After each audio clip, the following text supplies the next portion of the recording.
Hey, minasan, konnichiwa. So, Jo Sensei desu. So, para sa video natin ngayon is isi-share ko sa inyo yung mga caregiver terms or kaigo na kotoba na ginagamit namin usually sa aming facility. No? So, sa mga hindi man nakakalam ko po ay isang caregiver dito sa Japan. So, isi-share ko sa inyo yung mga ilang words or madalas na ginagamit ng mga kotoba para sa mga aspiring na magtrabaho as caregiver dito sa Japan. Ay, hello kay Rimuru.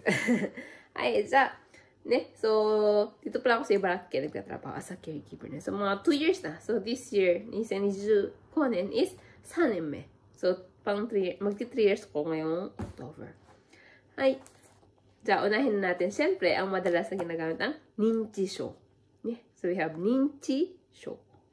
So, it means dementia. So, alimitan kasi, almost, or talagang madalas sa mga matatanda na nasa facilities, may mga dementia na.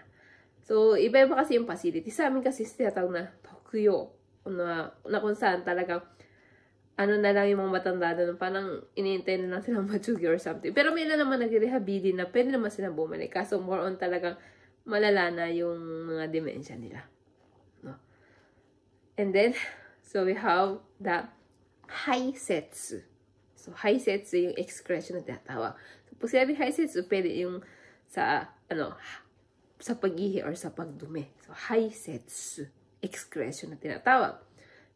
Kalimitan, so, is kapag magpapatoire o magpapapunta sa CR sa matanda, so, paano ba kowe-kake? So, kowe-kake is paano mo sila kakausapin. Kasi hindi mo pwedeng yung matandaran, dahil sa toilet na hindi mo sila ikino-kowe-kake. Kasi baka magulat sila. Isa yun sa pinakang kailangan yung tandaan, ang pag-kowe-kake.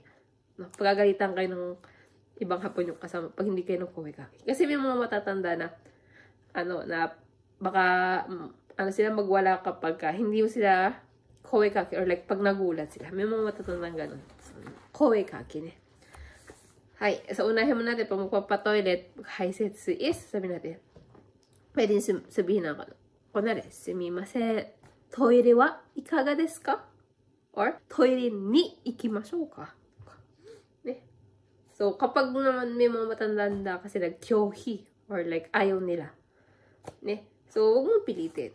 So, except lang kapag talagang may matanda na, talagang, kahit gusto na pumunta ng CR, so, siyempre, may dementia nga sila or may ninchisho. Hindi na nila alam kung magsisira ba sila o hindi. So, pwede mo silang dalhin. Toire ikimashou.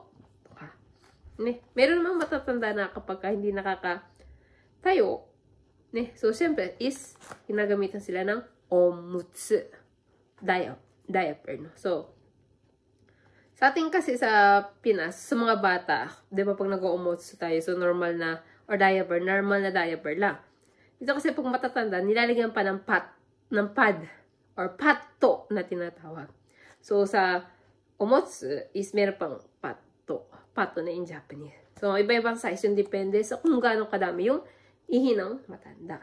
So, So, siyempre, pag nag-omotsu ka is, huwag natin kalimitan yung insen bottle. Yung insen bottle is para siyang bottle na may maligam-gam na tubig. So, siyempre, kapag magpapalit ka ng diaper, kailangan mo hugasan ng maayos. Lalo na kapag meron silang beng.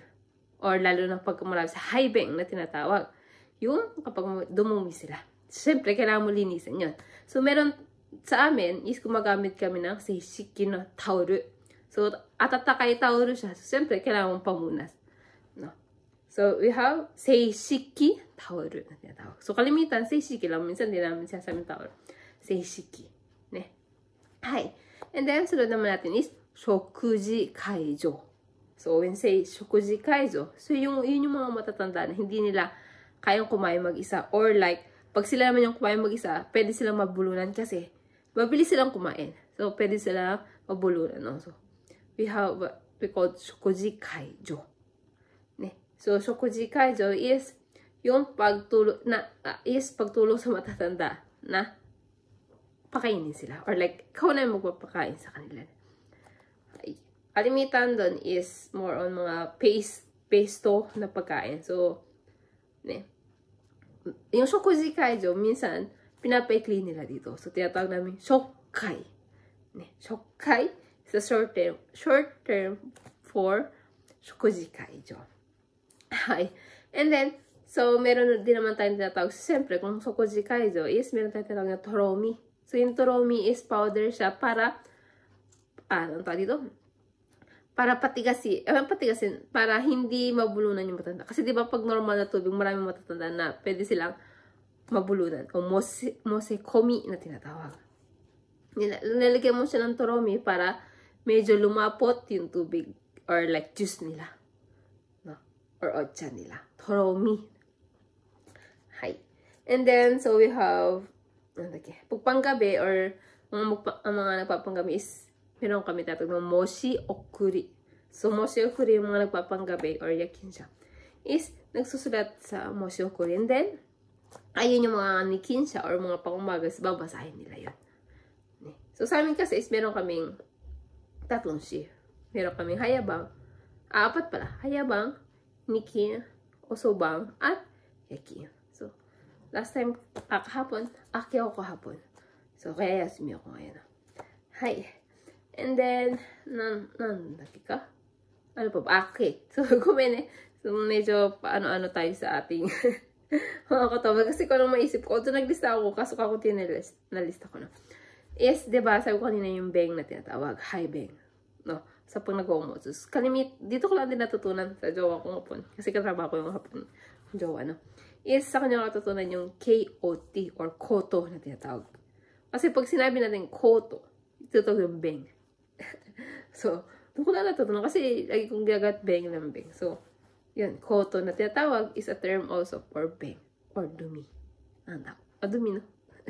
Siyempre, hindi lang naman sa tao yun, no? So, beng. Hi. And then, ano pa ba? So, yun lang muna. Pag may naalala ko, no? So, diretso yan eh.